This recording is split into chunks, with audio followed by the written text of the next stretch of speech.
On this week's show, we're going to talk about Appalachian music. We're going to meet with a musician named Emily Pinkerton of the Early Mays, and we'll be right back.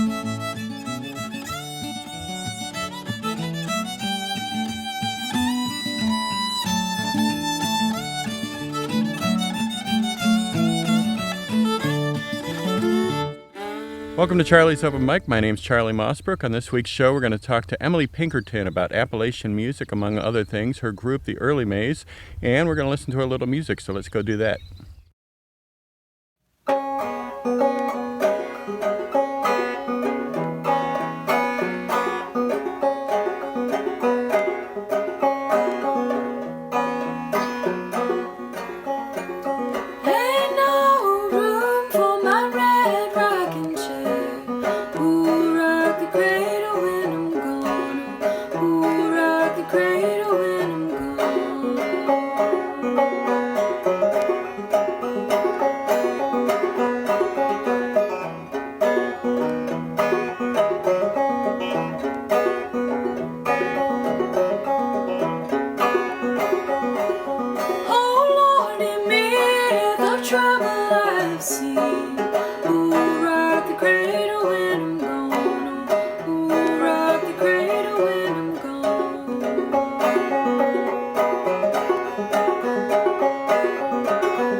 We welcome today Emily Pinkerton. She's a member of the group The Early Mays. They were based out of Pittsburgh for a while, and you've moved.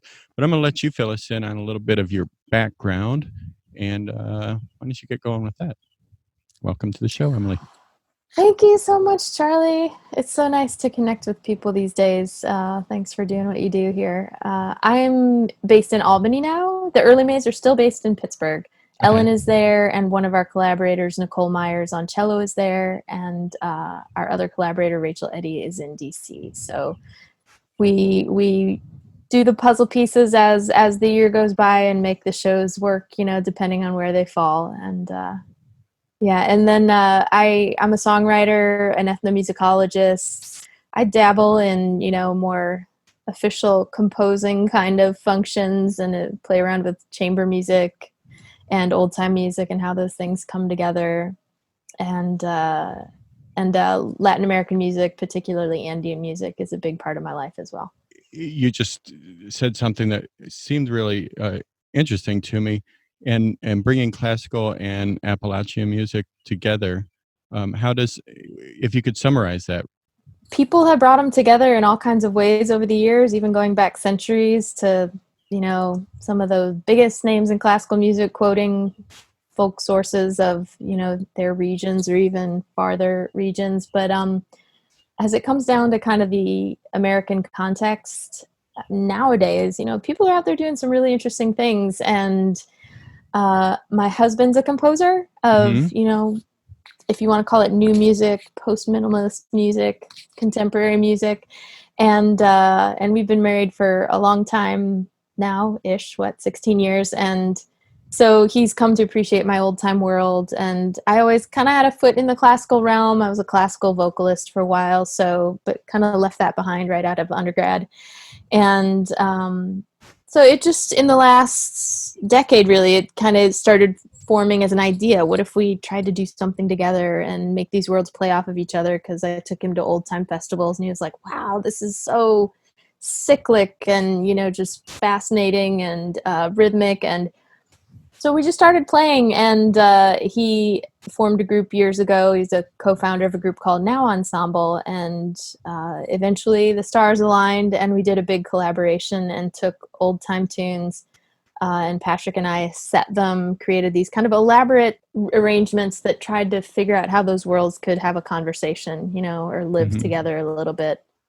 And that was Rounder Songs that came out in 2017. Do you find that your husband and you have a lot more time to work on some of these ideas right now during the COVID?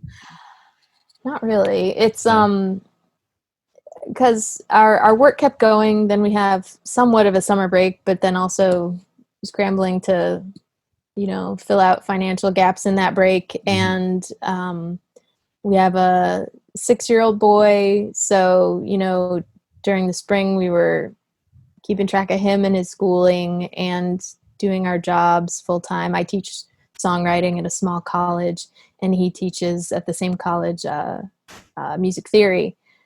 So it's been busy. We've had a little bit of time lately, but honestly, it's there's so much work to be done on so many fronts. And for me, it's been really digging into just making my teaching the best it can be and making it serve the students. Time is not flowing freely, but we're doing good work. Do you have time to work with the early Mays? And if you have, how have you handled that? The answer is yes, and it finds its way. I circle back to it a little bit each week. We, just as COVID truly descended and things started shutting down, it coincided with a tour the early Mays were going to do, which was taken off the table. It also happened a couple months after we had just spent some time in the studio. So in a way, it was nice. I mean, it was sad to not tour together and play together, but we did have this kind of material that we have needed to continue developing. Struggling with different delays and things, just as the studio and engineers we were working with were also figuring out what the heck was going on in their lives and their careers. But we've steadily been mixing. We're about to master, and we're also working on a songbook to accompany the CD, which I'm really excited about. So slowly and steadily, but our time frame has just completely switched. You know what I mean? We had entertained even releasing it in the late spring, early summer, but we're just watching and waiting. We don't know what feels right, is right for us personally, and for a time when our music feels like it's gonna be the right thing for people to hear. But slowly and steadily communicating on that. So it feels good to, especially the songbook side of it, thinking about, this will be something that people can take and do and make live in their own voices. So we're excited, but it's also a strange frontier. The songbook sounds like actually an exciting idea for where we are now, because once summer's over, people are going to retreat back to their homes. During the winter, I Yep. really felt like people were enjoying online concerts a lot more because Yeah. they were really stuck in their home, or through March and April. And in Cleveland, that was still winter. I don't think winter ended Here until too, in June. Albany too. It was quite cold. Yeah. So a songbook could be really Yeah. something really cool for people to latch onto Yeah. and hopefully start developing music at home for themselves. Yeah, right. What tools have the early Mays used to work together? I mean, I Oh man. should say, what has worked best for you? Well, we haven't done any online concerts. Mhm. We're in different places, and we've been toying with the idea of, doing some kind of video montage, recording remotely. We'll probably do that sometime in the next couple months. But honestly, like for all of us, it's been there's been a lot on our plates, because we all have our other projects, our other jobs, musical or otherwise, and so I think just that slow, steady work has been comforting. We're not rushing ourselves to come to any answers about what we need to say or do as a band or what schedule we need to keep. Just kind of coming together a little bit each week.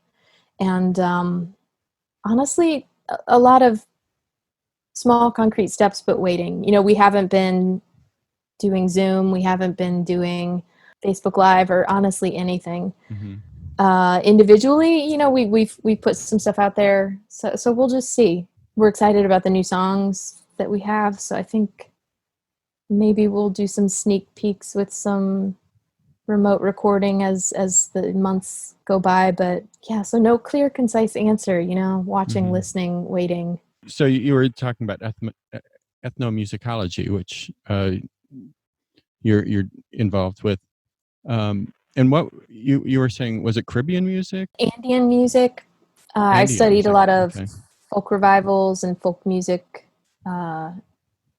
traditions from central and southern Chile. Hmm. Do you Yeah, find commonalities between old time music in the Appalachian region and some of that music? that's a big question, and it's interesting. And the answer is could be technical. The answer could be, from a sense of kind of belief systems a little bit in terms of, what or the role a certain music played in a community here versus a community there.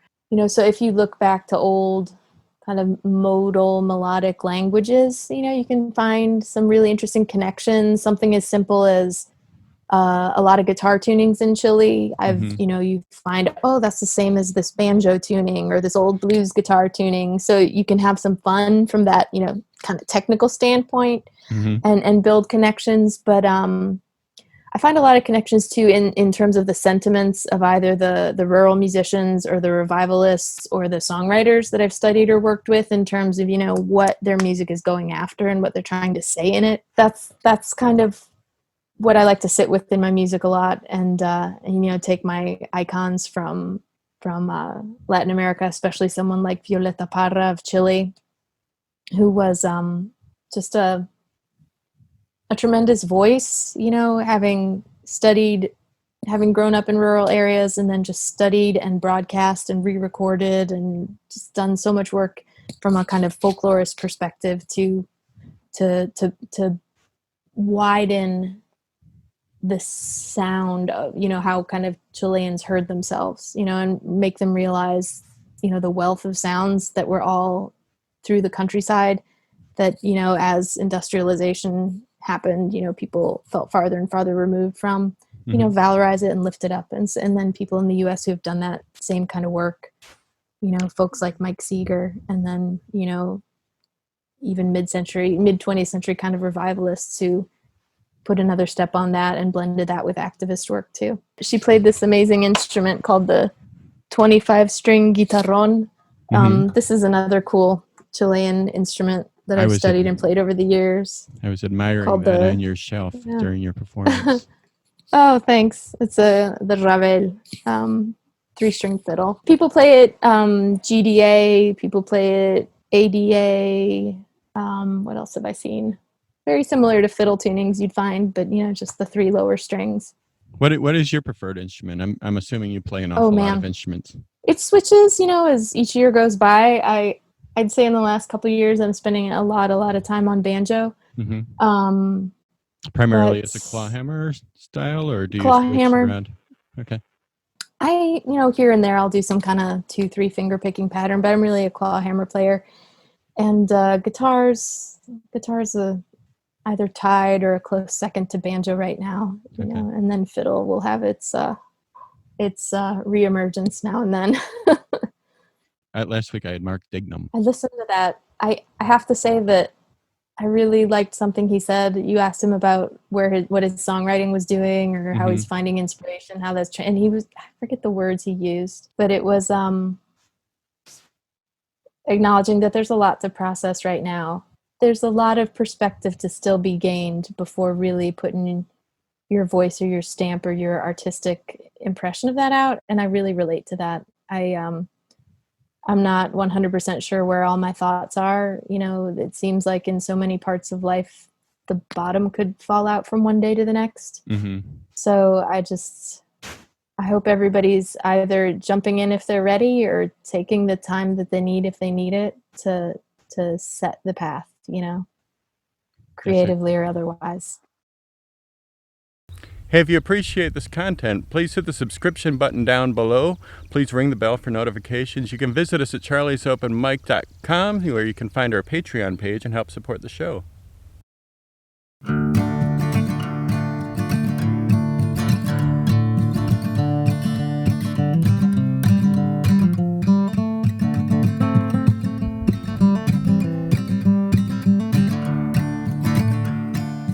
Peaches in the summertime, apples in the fall. If I can't have the one I love, I don't want none at all. Shady Grove, my little love, Shady Grove, I know. Shady Grove, my little love, I'm bound for Shady Grove.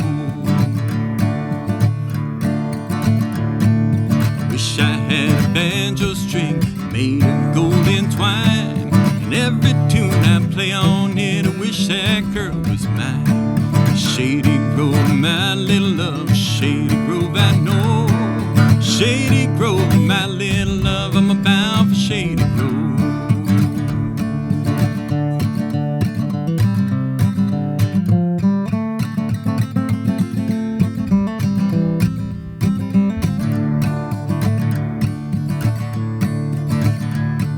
I wish I had a needle and a thread as fine as I could sew, and sew that pretty girl to my side, and down the road we go. Shady Grove, my little love, Shady Grove, I know. Shady Grove, my little love, I'm bound for Shady Grove.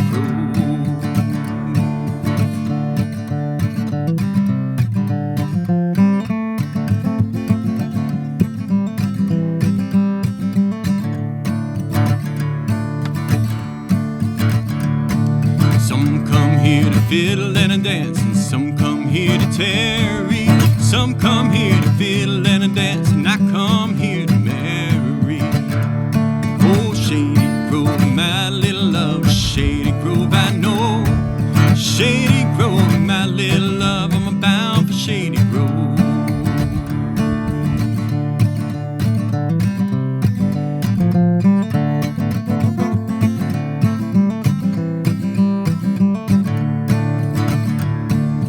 Every night when I come home, my wife, I try to please her, but the more I try, the worse she gets, and damned if I don't leave her. Oh, Shady Grove, my little love, Shady Grove, I know. Shady Grove, my little love, I'm bound for Shady Grove.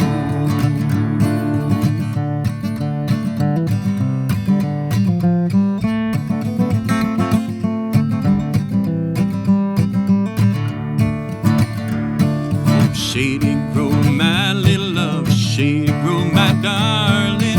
Shady Grove, my little love, and I'm going back to Harlan. Oh, Shady Grove, my little love, Shady Grove, my darling. Shady Grove, my little love, and I'm going back to Harlan. Oh, Shady Grove, my little love, Shady Grove, I know.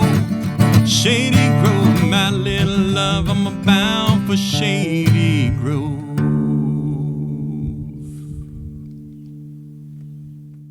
Hey, thanks for watching Charlie's Open Mic this week, and thank you to Emily Pinkerton for sharing her music and that conversation we had. As always, please hit the subscription button down below. Please ring the bell for notifications, and you can visit us at charliesopenmic.com, where you can find our Patreon page and help support the show. Thanks for watching. We'll see you next week.